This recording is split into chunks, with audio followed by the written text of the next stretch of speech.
This program is for discussion purpose only. Business Plus TV or any of our anchor does not bear any responsibility or liability towards the content.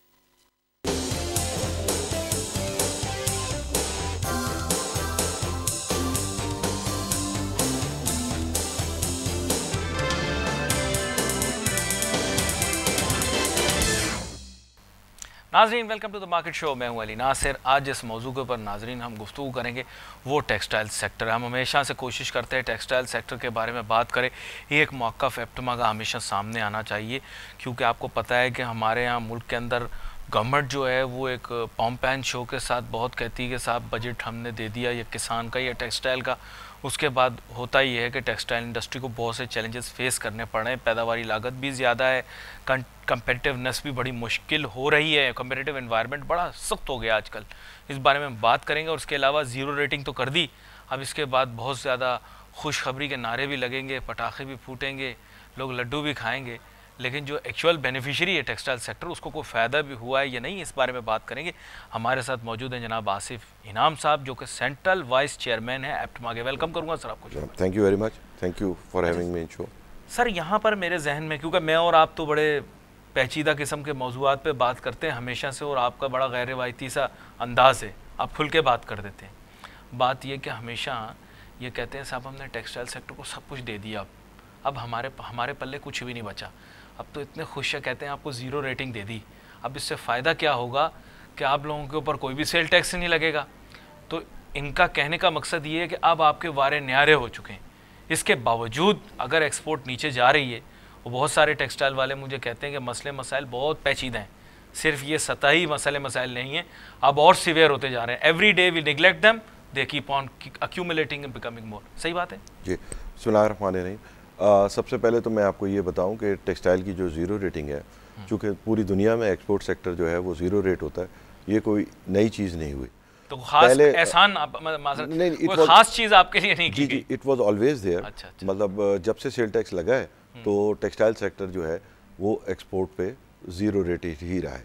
अब मसला सिर्फ ये आता है कि zero rated का मतलब ये है कि आपके सर्टन इनपुट्स जो है उसके ऊपर टैक्स लगता है, जो आपको रिफ़ंड होता है। जी। तो अब रिफ़ंड की पोजीशन ये है कि 2012, 8, 9 से लेकर आज तक बेतहाशा रिफ़ंड्स जो है वो पेंडिंग है।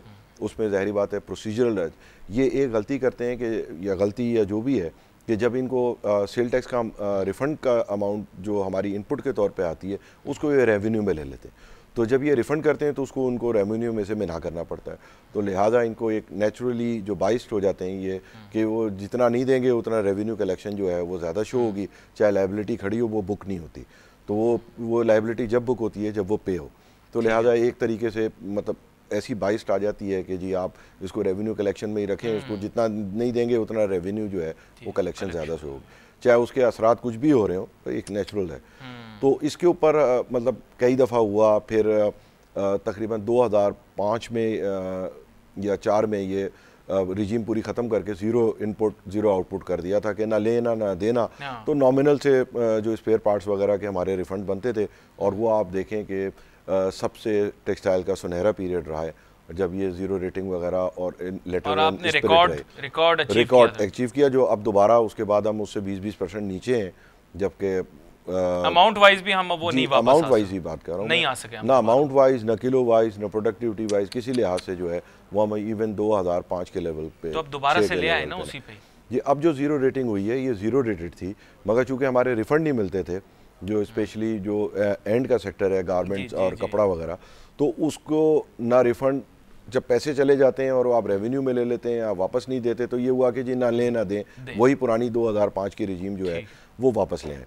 तो वो इस उसूली बुनियाद के ऊपर ये तय हुआ कि जी एक सक्सेसफुल जो है वो रिजीम रही है, तो वो हमने अमल दरामद किया। इन लेटर एंड स्पिरिट तमाम इशूज़ तय हुए, और तमाम इशू तय होने के बाद बावाज़ बुलंद जो है उनको दोहराया गया कि जी हमारा आज की मीटिंग का खुलासा ये है। जनाब मोतीवाला साहब ने उसको रीड किया कि ये 8 पॉइंट हमारे तय हुए हैं, उसमें कोई एम्बिग्यूटी नहीं है, कोई चीज़ नहीं। तो एक सेकंड, मुझे ज़रा सी वजाहत ये चाहिए कि जब आपने अभी बात की कि ज़ीरो रेटिंग के अंदर भी बहुत सारे मल्टीपल इश्यूज़ हैं, अब और मैं जिस उस पे मीटिंग की जो आप रेफरेंस दे रहे हैं उसमें आपने कहा कि 8 नुकाती, जी वो तकरीबन 7-8 पॉइंट हमारे डिस्कस हुए थे। तो वो तो था मतलब गोल्डीलक्स हमारा, उसके बाद प्रैक्टिकल शुरू हुआ, जब 20-25 दिन बाद ये SRO इशू हुआ। अब SRO इशू होने के बाद हमारा जो है वो एक इमीडिएट मसला तो ये आया कि जो कॉटन के कंसाइनमेंट्स हैं उसमें पता चला कि जी आप सेल टैक्स दे दें। भाई रॉ मटेरियल तो सारे सेल टैक्स फ्री तय हुए हैं। तो एक साहब ने उसकी इंटरप्रिटेशन ये की है कि जी SRO 1125 जो है वो कहता है कि ये स्पिनिंग ऑनवर्ड है, तो ये तो इतलाकी धागे से होता है। अच्छा, जो साहब ये कह रहे हैं वो स्पिनिंग मिल की पॉलिएस्टर की एंट्री 1125 में क्लियर कर रहे हैं और कॉटन पे कह रहे हैं कि जी ये तो आप स्पिनिंग तो एलिजिबल ही नहीं है। भाई एलिजिबल नहीं है तो मैं पॉलिएस्टर कैसे ले रहा हूँ? मैं सुबह लोकल मैन्युफैक्चरर से पॉलिएस्टर खरीदता हूँ, वो 1125 का बेनिफिट है। 50 आइटम आप मुझे 1125 के बेनिफिट में दे रहे हैं। हमारी एनर्जी और इनपुट जो है वो 1125 में पूरी इंडस्ट्री की जीरो है। रॉ कॉटन नहीं है, उनकी इंटरप्रिटेशन ही गलत है ना। बात यह है कि वो रॉ कॉटन की बात नहीं कर सकते क्योंकि चैप्टर 50 से 63 कवर है, cotton is 5201। So what economic implication can there be? Nothing. अगर फॉर एग्जांपल ये अपना कॉटन जो है ये हमारे यहाँ GST एग्जेम्प्ट आ जाती है, यानी आप वो पहले से ही आप कह रहे हैं कि वो जीरो रेटेड है अभी भी जीरो।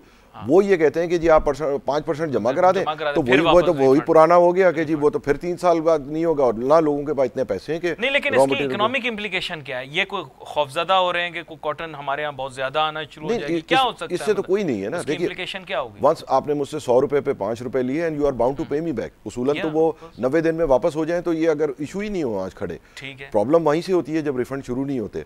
तो जो बेसिक थीम थी हमारी कि ना रिफंड लिया जाए, ना पैसे लिए जाए, ना रिफंड खड़ा हो, तो उसकी ये थीम की खराब। असल आप उसकी इंटरप्रिटेशन देखें कि ये बिल्कुल ऐसा है जैसे मैं आपसे पूछूं कि जी आप जिंदा हैं, आप कहें जी मैं जिंदा हूं, मैं कहा जी आप सर्टिफिकेट ले आए कि आप जिंदा हैं। अब आप सर्टिफिकेट ले आए, मैं कहूँ ये 3 दिन पुराना है, ये तो 3 दिन पहले आप जिंदा थे, अभी आप कैसे साबित करेंगे आप जिंदा हैं? यानी एक मिल पॉलिएस्टर मंगा रही है तो वो 1125 का एलिजिबल है, उसमें कोई मसला नहीं है कि जी स्पिनिंग जो है वो 1125 के जुमरे में आती है, नहीं। कॉटन पे आप कहते हैं कि ये नहीं आती। तो फिर आपने उनको मुतासिर करने की कोशिश की? सर बस उनका यही है कि आप दे दें, ले लें, कोई मसला नहीं है, कोई उसमें टेंशन क्या है। अच्छा, यानी आप एक्सेप्ट कर लें? नहीं दे दें, ले लोग बहुत सारी मतलब नहीं मतलब उनका मतलब आप जमा नहीं, उनका मतलब ये है कि जी आप डिपॉजिट करा दें। अब इतनी ह्यूज अमाउंट्स हैं वो आप कॉटन पे एक आप नहीं जमा करा सकते। इसी तरीके से हमारे वो तो अब हम सेकंड उस पे आते हैं ना, पहले सेल टैक्स से कर लें उसके।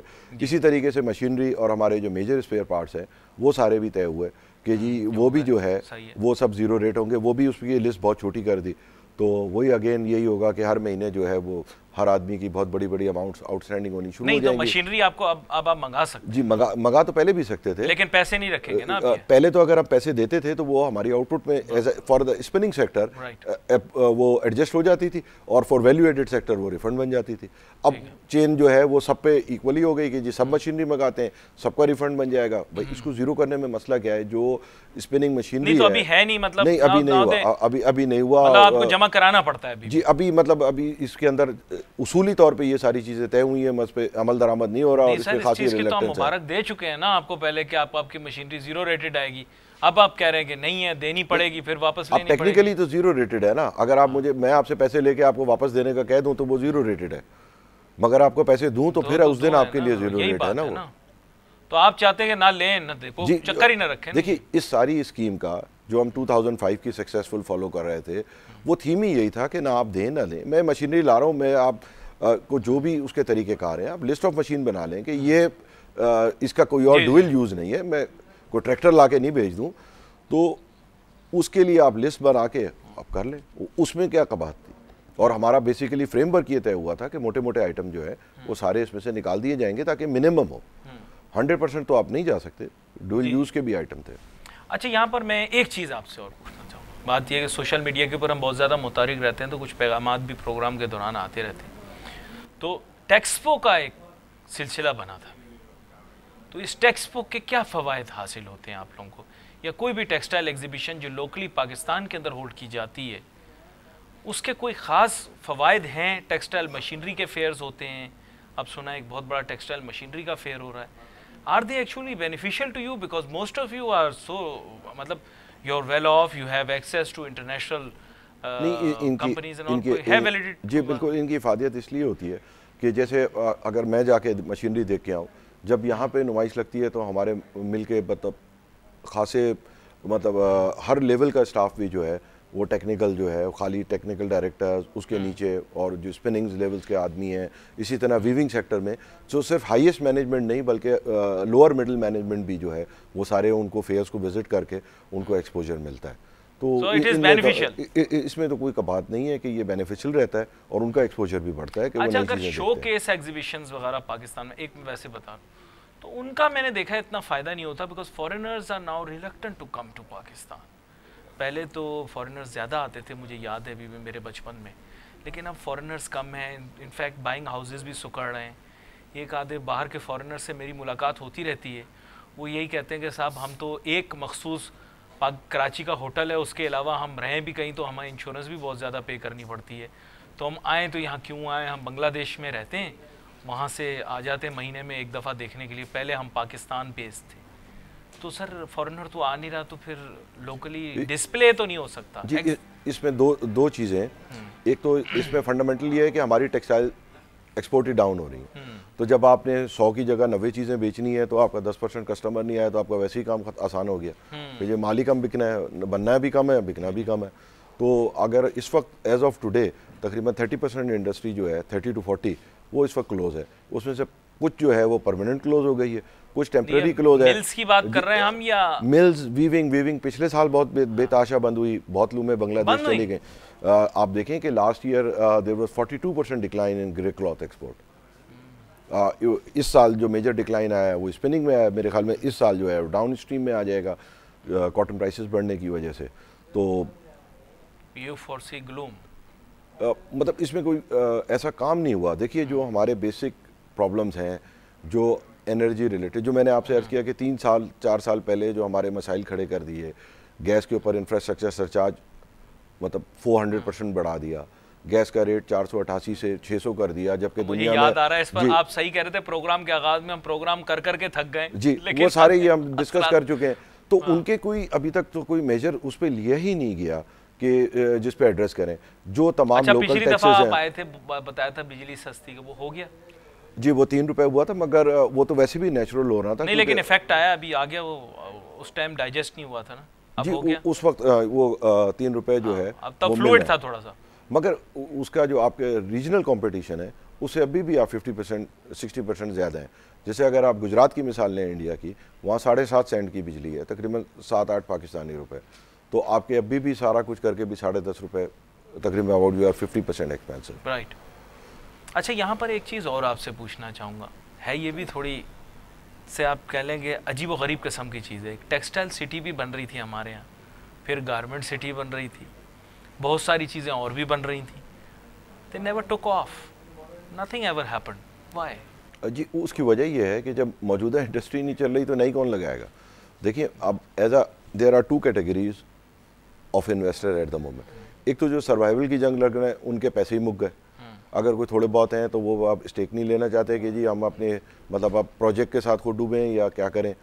एक तो वो आ गए, एक तो हैं जो डूब चुके, उनका तो अब कोई नहीं है, वो अब तो वो भी सैल्वेज कर रहे हैं। नहीं, लेकिन सही बताएं, आप बोल रहे हैं 40%, this is a big 30-40% decline in industry, तो बहुत बड़ी बात है, पूरी इंडस्ट्री की बात हो रही है, प्रोडक्शन की बात नहीं हो रही। वो लोग हैं जिन्होंने यूनिटी छोड़ दी अपने, नहीं हाथ उठा लिए। देखिए इसमें 2 किस्म के लोग हैं, मैं आपसे वो इस वक्त कई लोग तो ऐसे हैं जो टेम्पररी कॉटन की वजह से बंद है, और कॉटन की वजह से इसलिए बंद है कि आपकी पिछले साल 97 लाख बेल की क्रॉप हुई, उसमें से 4 लाख बेल एक्सपोर्ट हो गई, आपकी नेट 93 लाख बेल बनी, and you cooperated with industry by imposing import duty on cotton, बजाय इसके कि आपको योर नंबर्स ना, these were not the government numbers last time we discussed. जी, वो अलग है, आप जीडीपी में तो कुछ भी दिखा दें, that doesn't bring cotton into the system.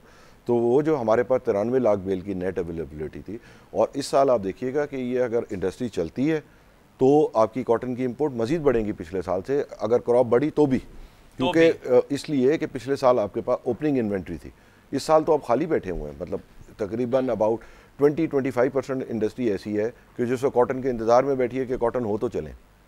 तो ये कुछ लोग ऐसे हैं जी। अच्छा, दूसरी कैटेगरी कौन सी है? दूसरी कैटेगरी एक तो फिर ऐसे बिल्कुल वेल ऑफ लोग हैं कि जो टेक्सटाइल से मतलब अबव हैं, कि textile is one of the part of the business, तो उनके लिए अब अट्रैक्शन ये है कि जी आपके पावर प्रोजेक्ट में 20% डॉलर गारंटीड रिटर्न है, तो वो हैसल फ्री रिटर्न पे जाएंगे या वो टेक्सटाइल में मतलब सर मारें। इसी तरीके से आपका हर दूसरा चौथा प्रोजेक्ट जो है वो गवर्नमेंट गारंटीड है, उसी में इन्वेस्टमेंट हो रहा है, उसी में ही होगा। और उनका टैक्स बेस इंडस्ट्री में वैसे भी सच बात ये है कि उनके टेक्सटाइल यूनिट्स या उनकी टेक्सटाइल मिल्स जो उनके लगे बंदे कस्टमर मौजूद हैं।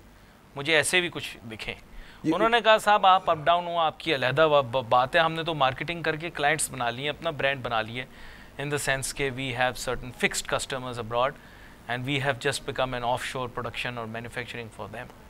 ऐसे भी है, कम है सर। बात दरअसल ये है कि व्हेन थिंग गोइंग गुड तो हर शख्स फिलोसफर होता है। मतलब ये मोहम्मद अली क्ले ने कहा था कि everybody is a champion unless he gets the has a plan unless he gets the first पंच।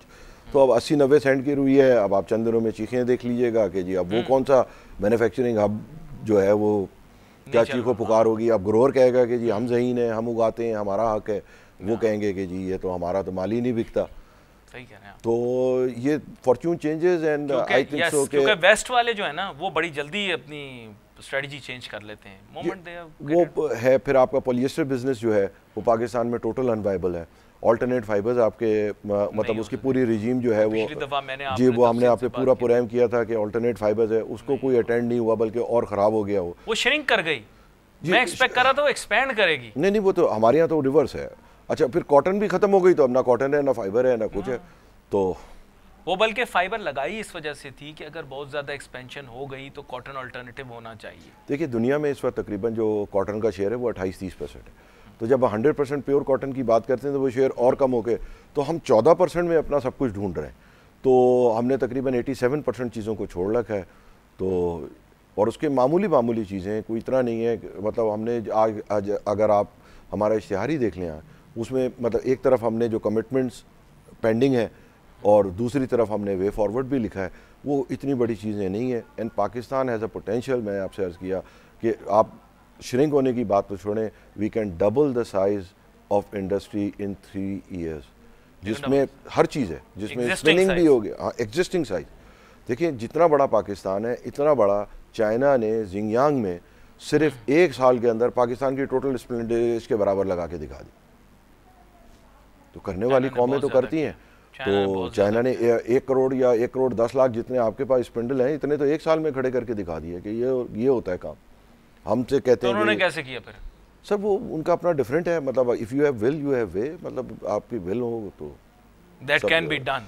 अच्छा, इसके रिवाइवल के बारे में, वे फॉरवर्ड के बारे में हम ज़रूर बात करेंगे, because there are some people नाज़रीन जो कि यहाँ पे गवर्नमेंट में हैं और जगहों पर हैं। आई एम श्योर के होंगे या नहीं होंगे, जो भी है उनकी एक राय सामने इस तरह की आ रही है। और टेक्सटाइल के अंदर ऑलरेडी हमारे मुल्क के बहुत सारे रिसोर्सेज इन्वेस्टेड हैं।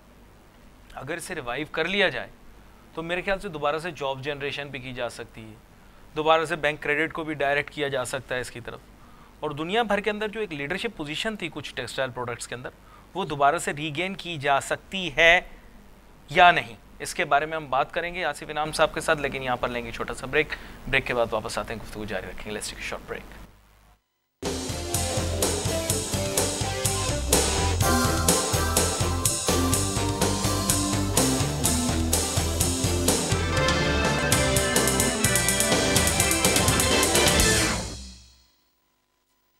नाज़रीन welcome back after the break. गुफ्तगू हमारी जारी है आसिफ इनाम साहब के साथ।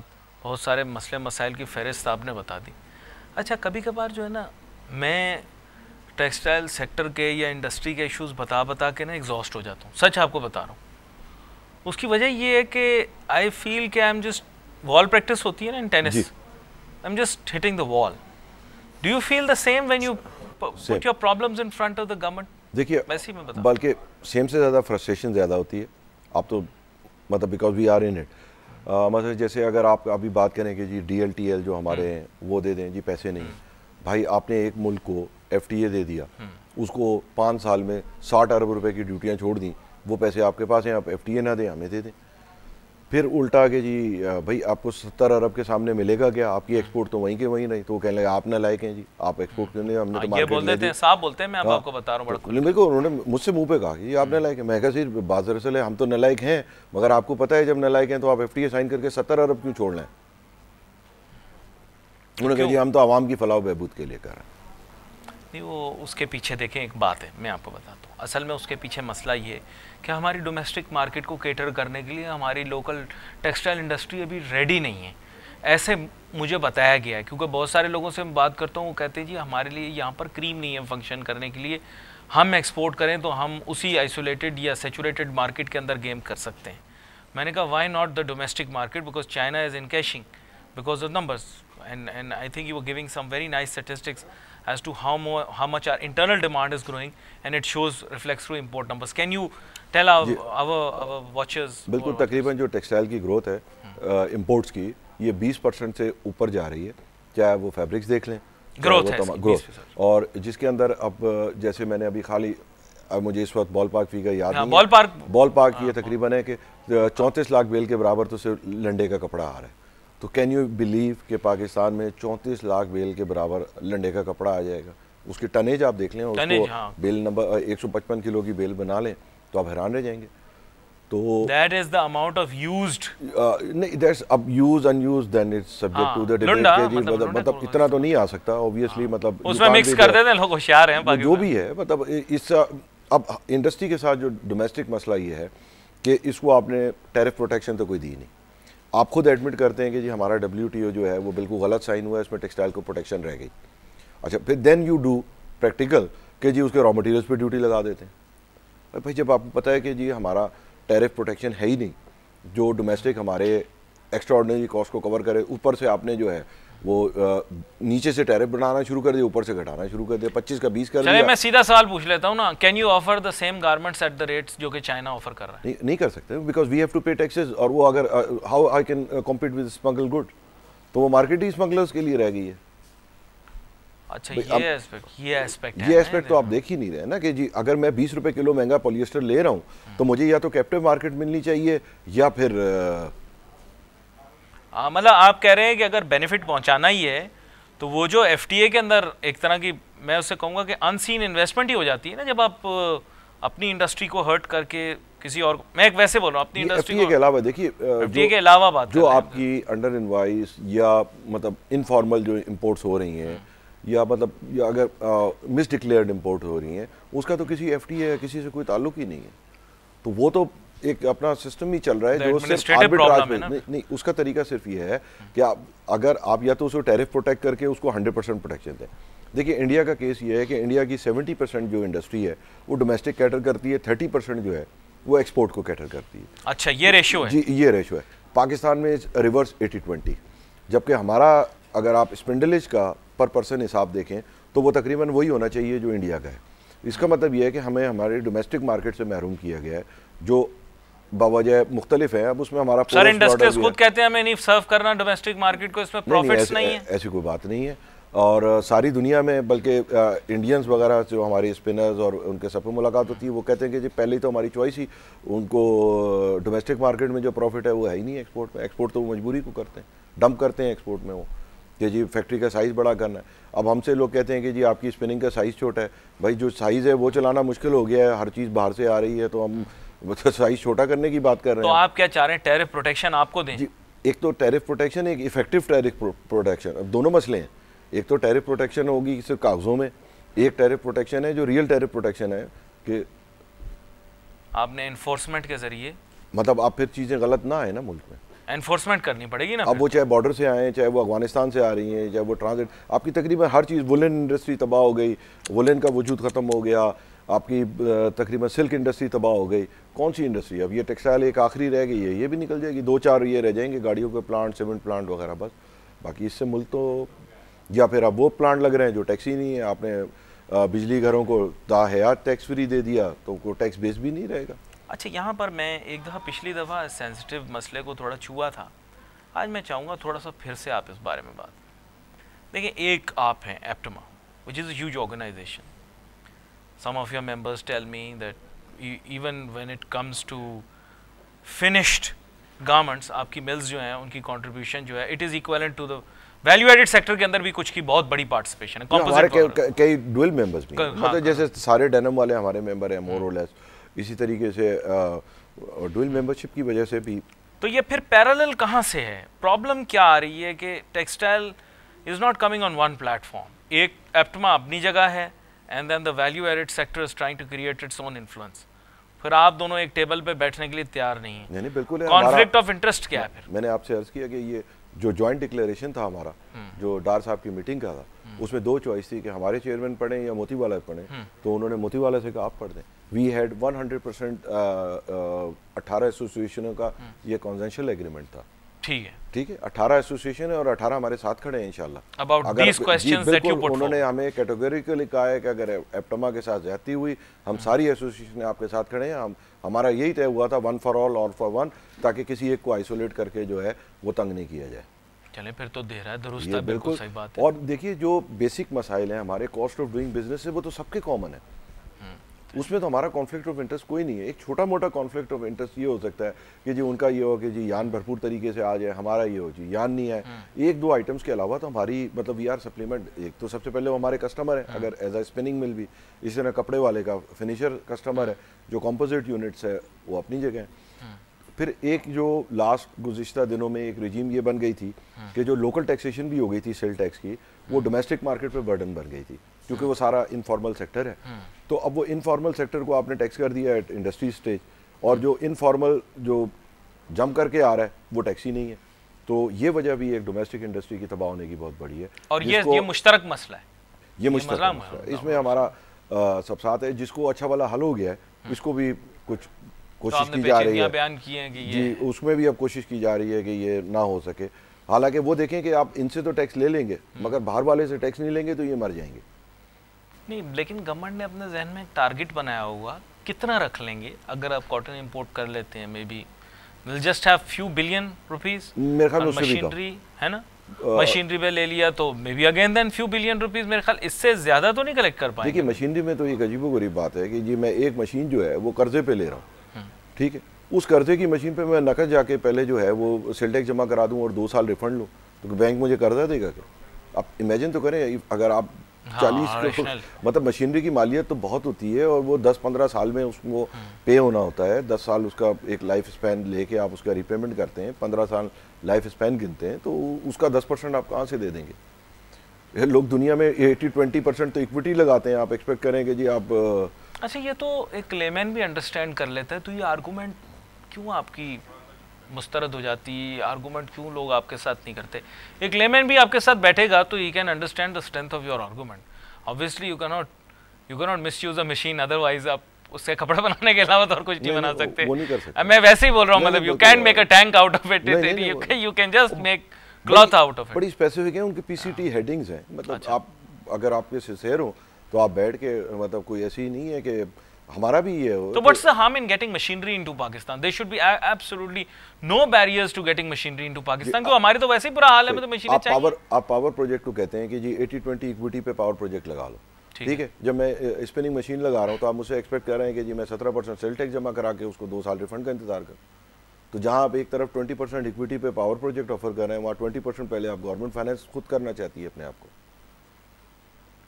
आई गेस बहुत सारी चीज़ें ऐसी हैं जो कि शायद ऐसा जहन में आ जाता है कि when there is lack of vision, मेरा ऐसा ख्याल है, there is lack of vision, तो वो अंडरस्टैंड नहीं कर पाते। I think so sir. देखिए मतलब हर चीज़ की फिर और क्या हो सकता है? नहीं, मैं आपको बताता हूँ। देखिए हर आदमी की एक स्कोप होता है, everybody has a tunnel vision, कि भाई हर एक अपना जो आपने ज़िंदगी गुजारी होती है, आपका सहाफ़त है, मेरा अपना टेक्सटाइल है। इसी तरीके से रेवेन्यू वालों का विजन जो है वो रेवेन्यू होता है। तो व्हाट जो ऊपर बैठा होता है ना, उसका काम होता है कि वो रेवेन्यू ग्रोथ और सब चीज़ों को बैलेंस करके चले। देन इसको कहते हैं कि जी आप इसको चाइनीज़ एक इसके लिए पर्टिकुलर टर्म्स है कि जी आप 100 कुएँ के मेंढकों का एक मतलब ऊपर बैठ के उनका विजन बनाएं ब्रॉड बेस। तो everybody in his own shell is good, और उनकी नीयत पे भी आप डाउट नहीं कर सकते, मगर वो उनका विजन ही उतना होता है। तो अगर आप टोटल सिर्फ रेवेन्यू को प्रिवेल करने देंगे तो आपका सिर्फ इंडस्ट्री तबाह होने लगेगी, चीज़ें ख़त्म होने लगेंगी। इसी तरीके से सिर्फ आप ग्रोथ को प्रिवेल करेंगे तो वो रेवेन्यू ख़राब हो। You have to make a balance between कि रेवेन्यू वाला अगर गलत कर रहा है तो उसको करेक्ट किया जाए, इसी तरीके से अगर ग्रोथ वाला बहुत ज़्यादा एंटी मतलब खाली आप रेवेन्यू छोड़ते जा रहे हैं वो भी गलत है। You have to make a balance. वैसे आजकल तो आप बड़े खुश होंगे, डॉलर की कदर के अंदर बड़ी तेज़ी से इजाफा हो रहा है ऐसा ओपन मार्केट में, और हमें ओपन मार्केट से क्या था? आप लोगों को फिर मुस्तकिल बुनियादों पर हो सकता है आगे चल के फ़ायदा हो आप लोगों का। डिवैल्यूएशन की आप बात करते हैं नहीं, ज़्यादा, आपके फ़ायदे के लिए डिवैल्यूएशन? नहीं सर, इसमें डिवैल्यूएशन का देखिए, पहली बात यह है कि मैं personal I am not speaking as APTMA. पूरी दुनिया में जिसने भी तरक्की की है वो डिवैल्यूएशन करके नहीं की। ठीक है, ये तो प्री रिक्विजिट हो गया, इसमें तो कोई बहस ही नहीं है कि इफ़ यू वांट प्रॉस्पेरिटी तो devaluation is not the solution, right. फिर प्रॉस्पेरिटी के फिर अगर आप डिवैल्यूएशन नहीं करते तो फिर आपको क्या करना होता है, आपको कॉस्ट सेविंग करनी होती है, कॉस्ट कटिंग करनी होती है, आपको एफिशिएंट बनना होता है। तो वो आपने एफिशिएंसी के बजाय ये जो डिवैल्यूएशन नहीं की उसके बजाय आपने डिसएफिशिएंसीज ले ली कि जी मैं आपसे अर्ज़ किया कि 488 की गैस आज मुझे 800 की मिल रही है, ये कोई एनर्जी एफिशिएंसी तो नहीं हुआ, मैं तो डिसएफिशिएंट हो गया। अच्छा, यहाँ पर एक और चीज़ भी है, बड़ी अजीब सी आपने एनर्जी की बात की। अब बात ये है कि if you are a businessman, आप एक बिजनेसमैन हैं, आपके मेंबर हैं, मैं आपको कहूँ जी मैं सीपेक के अंदर आपको चीप एनर्जी दूंगा but after 15 years, do you think for 15 years you will be able to wait it out, wait the storm out? क्या आपको 15 साल के बाद एक और लाइफ टाइम के अंदर बिजली सस्ती मिलेगी? नहीं, अभी तो कोई ऐसे मैंने 15 सस्ती बिजली वाला कोई प्रोजेक्ट देखा नहीं है। आई think so the cheapest is the only one I know इसके जो न्यूक्लियर पावर प्लांट कराची के करीब लग रहा है वो शायद 7 या 8 सेंट का है, अदरवाइज तो सब 12, 14 और 10 से ऊपर ही है। एक दिन पे तो नहीं लगेगा ना, उसको भी जब वक्त भी लगेगा। मतलब at least it is a good venture. जो आपने पढ़ा तो कम से कम बुक्स पे तो नजर आ रहा है कि जी चलो 7 सेंट की बिजली मिल जाएगी। तो मगर बाकी तो जैसे आपके विंड पावर लगे हैं वो तो 14 सेंट पे हैं, तो 14 सेंट का मतलब कौन सी सस्ती बिजली का इंतजाम कराएंगे? हम पूरी दुनिया का सबसे बड़ा सोलर पार्क बना रहे हैं, कायदे आजम सोलर पार्क। अभी उसका जुज़वी हिस्सा मुकम्मल हुआ है। अभी आपको बताता हूँ कि दुबई में टेंडर हुआ है तकरीबन मेरे ख्याल 4.5 सेंट पे, तो हमारे यहाँ मेरे ख्याल में 10 सेंट से ऊपर है उसी का सोलर का। जब आप अभी बताएं इट वाज इन देयर, आप ब्लूमबर्ग पे चेक कर लें, मैंने आपको लास्ट टाइम लिंक भी दिया था। 4.5 सेंट पे 4.5 सेंट पे टेंडर हुआ है, लो, और हमने 10 पे किया। आप कह रहे हैं अब आई डोंट नो, मतलब पहले तो we started with 21 and I don't know what's the current rate. मेरा कोई इंटरेस्ट नहीं था, तो ये तो इत्तेफाक की बात है, जस्ट रीड। तो उसका तो एक जुज़वी हिस्सा तैयार हुआ है, but still this is going to be the world's biggest. ये हमें कहने का बड़ा मजा आता है, यू नो, लोगों को Guinness book of world record में आने का बड़ा शौक होता है ना। पाकिस्तान के Guinness book of world record के अंदर आपको तेज तरीन चपातियां बनाने का रिकॉर्ड वैसे आपको बता रहा हूं, तो world's biggest anything in solar with China. China में बहुत बड़े सोलर पार्क्स लग रहे हैं and we can't imagine the size and potential they are doing फिर alternate energy and all the energy. हाँ, वो बहुत काम कर, कोल पे बहुत काम किया है जी। कोल तो अब वो डिस्कार्ड कर रहे हैं, now they are going for I think so 38 तो न्यूक्लियर पावर प्लांट लगा रहे हैं वो, फिर उसके बाद they are going for wind, solar, everything. पे गैस पे भी अब उन्होंने रशिया से किया है, वो गैस पे भी जाएंगे बहुत। तो दे आर लुकिंग एट, मैं देखता हूँ वहाँ पर इतने ज़्यादा ऑल्टरनेटिव्स मैं देख रहा हूँ और एनर्जी पे इतना ज़्यादा फोकस है, और वहाँ पर इजलास और ज़्यादातर जो मौज़ूआत होते हैं एनर्जी रिलेटेड ही होते हैं चीन के अंदर, जो मैंने देखा है। मैं आपको बता रहा हूँ, बड़े सीरियसली लेते हैं ना कि पूरा पाकिस्तान की स्पिनिंग इंडस्ट्री के बराबर 1.5 साल में खड़ी कर दी उन्होंने, खत्म 1 साल या 1.5 साल। ये बात आपकी जो है ना आसिफ इनाम साहब, बड़ी अहमियत की हामिल है कि वो किस तरह से कर लेते हैं, क्योंकि वो सोचते हैं, उनके पीछे एक पूरी फिक्र है, वो उसके पीछे लगते हैं, काम करके दिखाते हैं। अब आप बता रहे हैं कि छोटा सा एक मतलब छोटा सा, मैं इस वजह से कहूँगा चीन बड़ा वसी मुल्क है, पाकिस्तान के साइज़ के बराबर एक जगह पर जिंगजियांग आपने बताया जा, वहाँ पर उन्होंने स्पिंडल्स लगा दी हैं हमारे बराबर। नहीं, अब उनका ये है कि जी धागा और कपड़ा वहाँ बना के वो ईस्ट पे ले जाएंगे। आपका बहुत शुक्रिया आसिफ इनाम साहब, आप शो में हमारे साथ शामिल हुए, और हमारी हमेशा कोशिश होती है नाजरीन कि हम ऐसे मौज़ूआत लेकर आपके सामने आएँ जो कि हमारी इंडस्ट्री को फेस कर रहे हैं, और हमारी इंडस्ट्री जिस तरह से उनके साथ कोप करे, कोई तरीक़ाकार निकले। आज हमने कोशिश की हम टेक्सटाइल इंडस्ट्री को फेस जो चैलेंजेस हैं उनको आपके सामने रखें।